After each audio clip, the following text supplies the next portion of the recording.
Hello and welcome to The Appetite, a podcast brought to you by Opal Food and Body Wisdom, an eating disorder center in Seattle, Washington. I'm your host, Carter Umhau, a therapist, artist, and writer. Today I'm talking with Opal co-founder and director of exercise and sport programming at Opal, Bazzi, and we're going to be talking about exercise avoidance. Kara, Yes. this is sort of a different angle on how we've talked about movement before. And I've been actually really excited about this topic because I probably fall more in the category of avoidant. Tell us, what is your perspective on exercise avoidance? Yes, I'm also really excited to talk about this topic. And maybe we can start with building some context for it. Okay. And so just thinking about how do we define exercise avoidance? And I would start by thinking about a more psychological avoidance of exercise, right? So there's some kind of battle going in someone's mind around part of them wanting to do or feeling like they have to do some type of exercise or movement, and then having the battle of not doing it or not wanting to do it or somehow having kind of resistance, and the inherent guilt or kind of emotional hit that would take of having that battle. So we're not talking about exercise limitation or our body not being able to do particular things because of injury or genetics or all the variety of reasons. We're talking about more of a psychological process here. Okay. Yep. So considering the context around movement, it's actually a really normal thing to me personally to imagine why people are avoiding exercise. There's so much pressure out there to be a regular gym attendant and athlete and, close your rings on your Apple Watch. Like that's the language around movement. It's sort of an expectation that I know, at least for me growing up in a school that required gym and sports and whatnot, that's the attitude. Yeah. You have to do it. So a lot of cultural pressure, I would say, about exercise and movement as it relates to health. There's also kind of the pressure component from a moral standpoint of it's quote unquote better to be an athlete or be an exerciser or a mover. There's also just the reverence we have towards sports and athletes, right? That's cultural. Here we are in the Pacific Northwest too, and even culturally and regionally, there can be additional pressures. So like here in Seattle, I think there is a pressure to be an avid outdoorsman or woman or person, right? The hiking culture. There is a lot of pressures to be a particular way as a mover. And so I think that can impact someone's relationship to movement psychologically when they're feeling those pressures. Your language around that reminds me of food. Yes. Good parallel to food. Right, because as anyone that has listened to our podcast before can probably pull from this, there's a distrust maybe that we should have around what our actual appetite cues are based off of the different messages out there around what we should be eating and how we should be eating.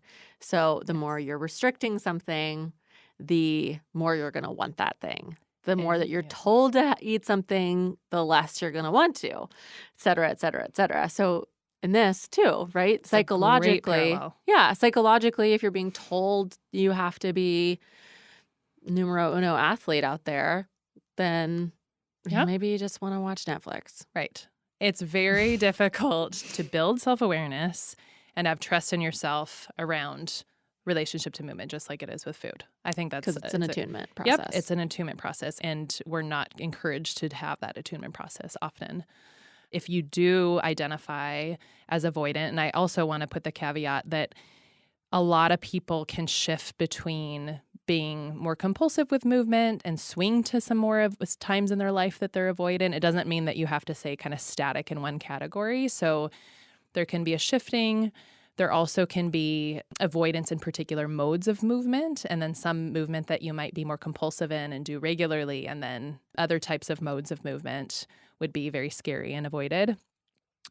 But a question to ask yourself is, what do you tell yourself about why you avoid movement? Because I think because of all this sort of pressure and moralization of movement, there's often a high self-criticism around avoiding, and the notion that there's an association with being really lazy or unmotivated and I don't know, what else would you say, Carter, of like, what else would people fill in the blank often of what they tell themselves? Around why they don't want to move or why other people that they're looking at aren't moving, the judgments that they'd have.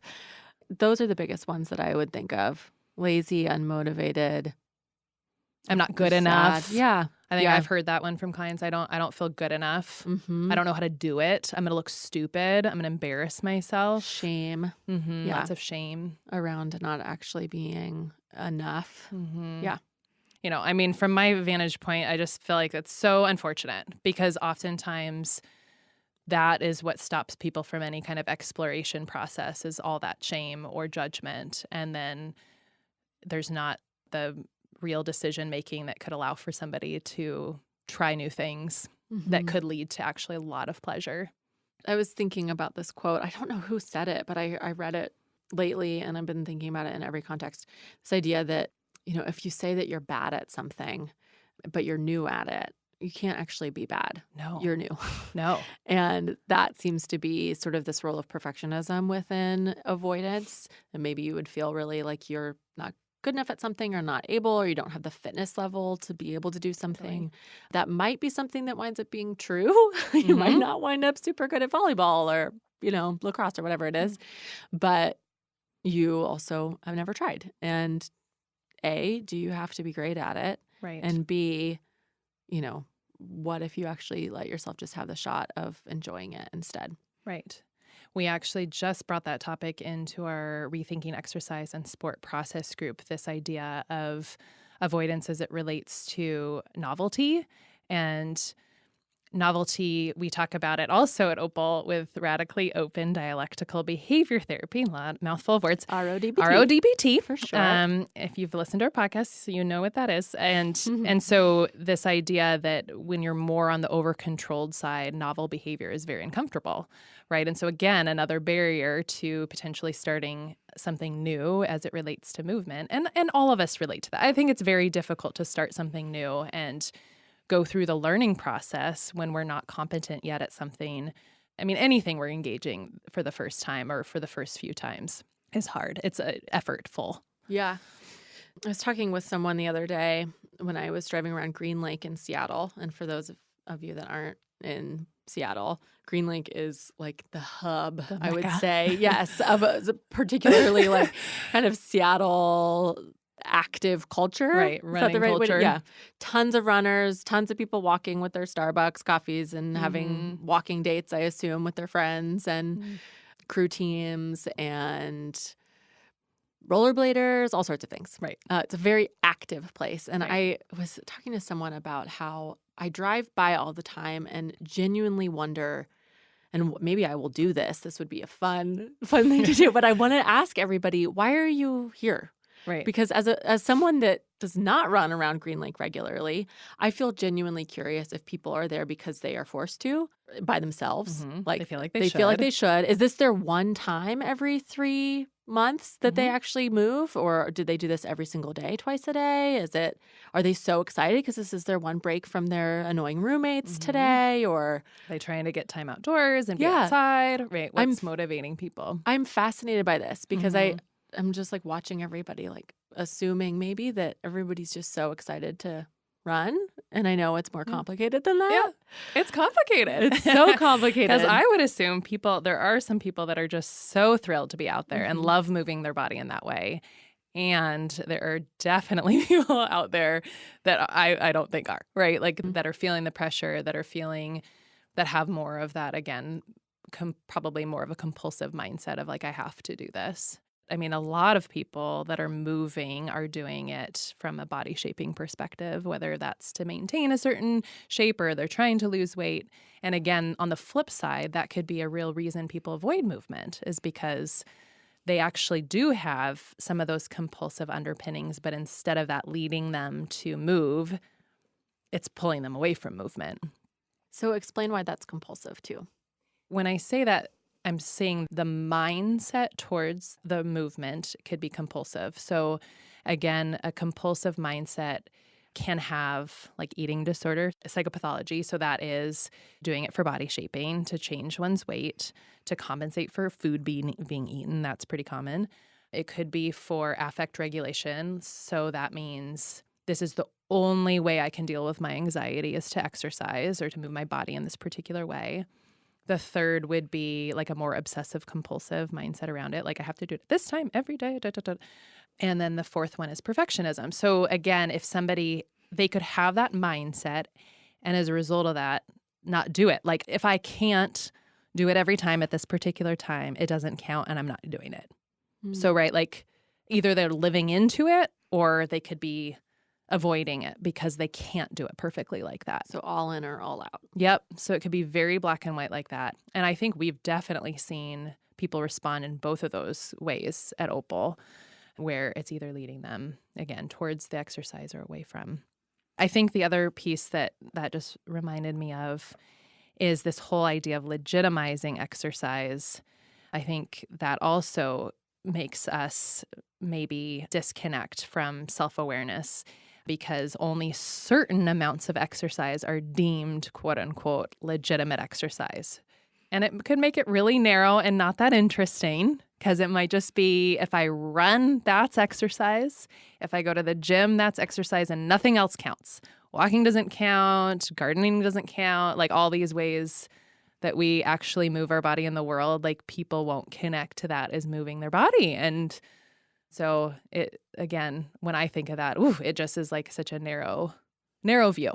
Yeah. So you just said gardening, and I've heard you say that before. Yes. But I would imagine some people are like, wait, what? Yeah. Gardening counts as movement? Yes. And that makes me want to distinguish the word movement from exercise. And we use the word movement quite a lot, I think, because it's more of an umbrella term for literally just moving your elbow around if you want to. But the benefit of moving would be the same? So great question. I think that's a good entry point to just explain kind of the context that we're coming from at Opal is that movement itself is our birthright. And so we are born to be in a body, which means moving in a body, right? And so I think that's one of the reasons why we use that word when we say movement, exercise, and sport, because I think a lot of times people use the word exercise in that kind of fashion of having something be more legitimized. And movement helps people, I think, psychologically broaden their perspective of what moving one's body is and just poking at, does it count? You know, does activities of daily living count? And yes, that is part of being in one's body and moving our body and using our body. One of the activities we bring into our teaching group around this is how much our bodies actually use energy to stay alive. And so, yes, we are expending more energy the more intense that we're working, the more intense movement, the more intense exercise. But that doesn't mean that these activities of daily living don't count. I think we've placed way more value on what that kind of higher intensity workout or exercise is around what we're expending each day. Does that make sense? Yeah, it definitely does. It's way more of a legitimate thing, like you said, to think about sort of the categories of sport and exercise rather than the things that are just about being alive and being in our bodies. Right. When I use the phrase being in our bodies, that maybe as a therapist particularly resonates in a different way than even thinking about movement, because my value system around different identity things for me personally has really almost never been in the category of exercise or sport. And I've done sports and exercise forever, but I've never found the sort of attachment to anything, which is, you know, maybe complicated at certain times, but I have found attachment to painting. Painting at a desk is really different to me, actually, than painting standing up with my arms flailing all over the place because I'm making huge, broad movements. There's a physical desire that I have sometimes for that. Yes. And I had never actually thought of that in this category until right now, because it's a total form of movement. Yeah. What I love about what you're describing too is like, if we didn't have as much judgment about what exercise would be and we weren't drawn as much by shoulds, like, again, if we know ourselves well, how would we be spending our time and how would we be moving our body with what we care about and love? And, you know, I think some people really love intense competitive sports, you know, and are drawn to that way of moving, and could also be drawn to other types of movement that's more gentle or calm. People are all over on the spectrum of what I call their appetite, what their appetite is for movement. Again, if we're trying to mirror somebody else or feel like we should be mirroring somebody else, I think it just disrupts our own understanding of ourselves that we naturally would do it. I love the image of thinking of you painting, standing up and using your arms, and to say that that's less than going for a walk around Green Lake. Yuck. I don't think it's less than. Yeah. And it's interesting. I have sort of like two minds you about don't it. I mean, I don't know if I would say you would judge it, but I would. Well, I would. I mean, I guess I kind of would. I wouldn't call that movement typically until this moment. I mean, it's a way that my body's moving, and I get something from that. It's really different than sitting on the couch and feeling paralyzed and just wanting to watch Netflix and feeling like, oh, I don't know what to do. I don't know what to do. I don't know what to do, which is, I get there too sometimes. So I like the idea of using the word appetite in this conversation because it reminds me of the explanation that I gave for the name of the podcast on a former episode where I described this essay by Kelsey Miller of Refinery 29, where she talked about the difference between hunger and appetite. She talks about how appetite is a question to be answered with food. And so if we're talking about movement, there's a question to be answered with some sort of movement. And there are times for sure where I'm sitting there on the couch feeling like, I don't know what I need. I don't know what to do. So I ask myself, what do I need right now? Right. And I'm asking that from a social perspective, a spiritual perspective, a physical perspective, emotional, et cetera, et cetera, et cetera. And sometimes the answer is, I really need to paint, or I really need to spend 2 hours cooking something elaborate because I love doing that sometimes. Or sometimes it's, really need to sweat.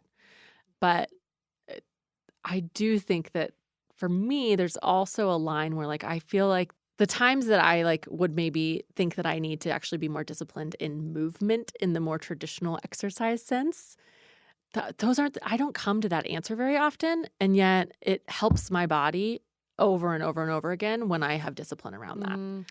Yeah. So I feel confused. I think the thing that comes to my mind is the accessibility of your choices. And I think, again, if something is, and I don't know how this totally would relate to what you're saying, but if something doesn't feel like a choice, as much of a choice because it's now put kind of in the more novel category, I think that can be harder to have that be something accessible to oneself. And that, again, could be from a place of knowing. So maybe it's not always driven to do movement, for example, based out of desire. Sometimes we need to have some kind of discipline-like structure or continuity. We know it's like another level of knowing ourselves. Of sometimes it would be I don't feel like doing this right now, and I know what's going to come later if I do this. So given all these choices, I'm still going to go out and maybe do that run or go for that walk because I know. Again, I know intellectually what will come of that from a feeling. So again, it's part of even in the decision making of having some of that knowledge, if that makes sense. Yeah. Back to food. It's like, am I hungry right now? No. But am I about to get on a 5-hour flight with limited options? Yes. So I'm going to eat a bigger meal right now anyway. Right.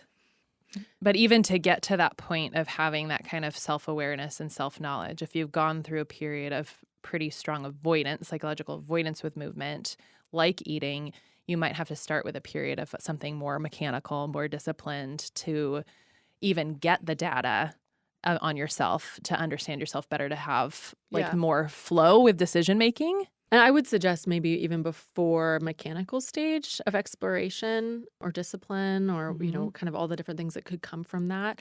I would say for a lot of people, I might encourage, I don't know what you would say, I'd love to hear, but I would encourage people to stop doing movement that has rules around it first and see what happens. Like if someone thinks that movement is only about going to the gym for an hour and a half every single morning at 6 a.m., try to lay off for a little while and see what comes to sort of take yourself out of the addiction of it. Is that crazy?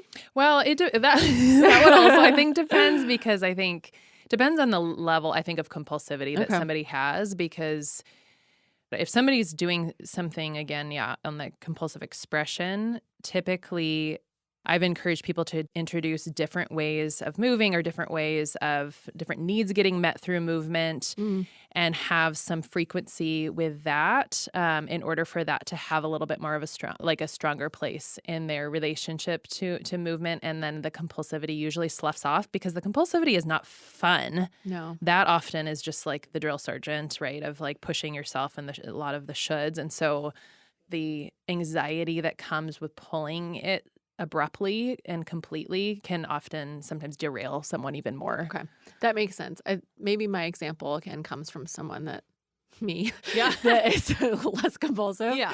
But I would say that maybe my point was more around like if someone is feeling a lot of that avoidant pressure, Yeah. like they're responding to compulsive thoughts about the way that they should move or judgments around the fact that they aren't moving, maybe I would instead encourage those people to take the idea off the table that they have to move Yes. at all. Yes. Like that they get to decide. They always get to decide. They don't have to do it a particular way and see what happens when they can let themselves relearn a way of talking to themselves about movement and then see where that appetite shows up. Yep.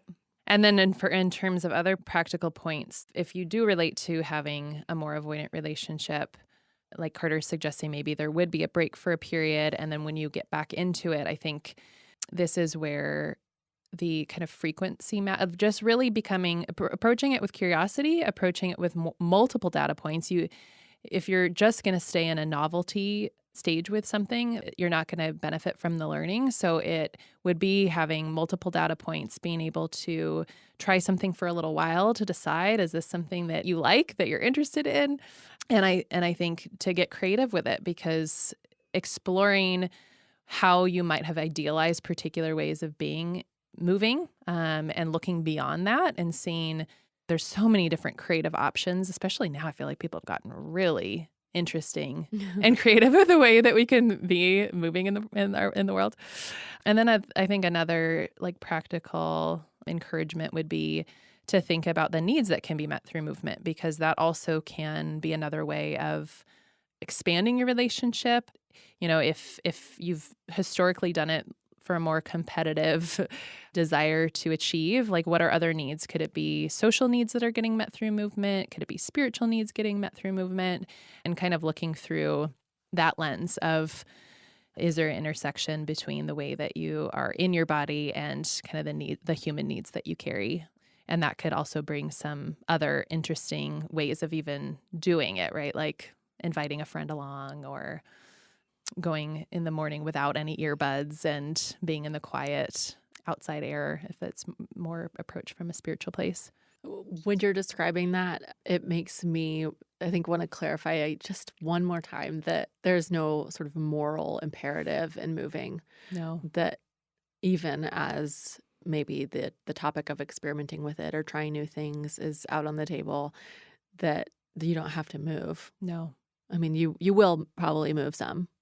Right. Your body will naturally move, and that can count. But it's also not a moral thing to try and figure this out and figure out what your sport is or like what your thing is, and make sure that you do that every single day. It's helping you learn more about yourself. There's no particular outcome that you need to be trying to achieve in that. In that, I think I'd also want to add some other categories of exercise avoidance and why that happens. Or movement avoidance is just the difficulty it takes sometimes to be in your body, period. Whether that's actually because of the stigma around the size of your body or the race of your body, whether it's the trauma. Yes, exactly. When you're in your body, the likelihood of trauma being re-triggered is much higher than it is when you're dissociated and disconnected from your body. So plenty of people are avoiding anything that brings them into themselves in that way for really good reasons to keep themselves safe. I've mentioned before that my chronic pain is something that is always in the arena when I'm trying to think about movement.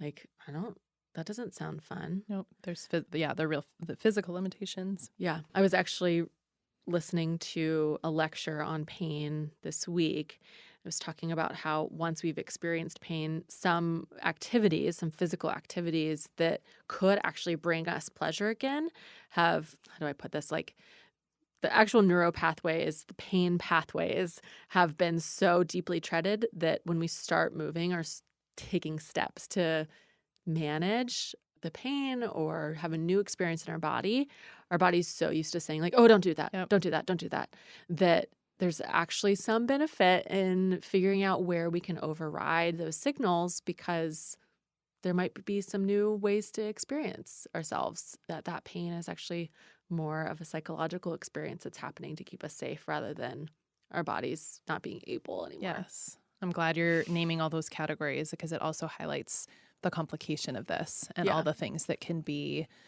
challenging in pursuing movement or particular types of movement. You know, in that way, I love what we offer at Opal, because we have psychological support right there for people because of how hard that can be to face on your own. Yes, and to relearn a new way of thinking about it in Right. a culture that's really deeply entrenched in a burn calories mentality.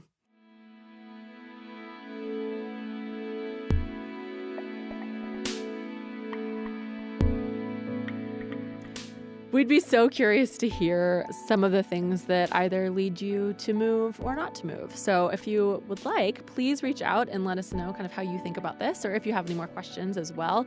You can find us on Facebook, Twitter, or Instagram. We'd love to hear your thoughts. We love connecting about this stuff. So find us there. Find us also at opalfoodandbody.com to learn more about Opal in general. And thanks so much for listening today. Thanks also to Jack Straw Cultural Center for sound engineering, to Aaron Davidson for the Appetite's original music, and to Hans Anderson for editing. Hope you join us next time.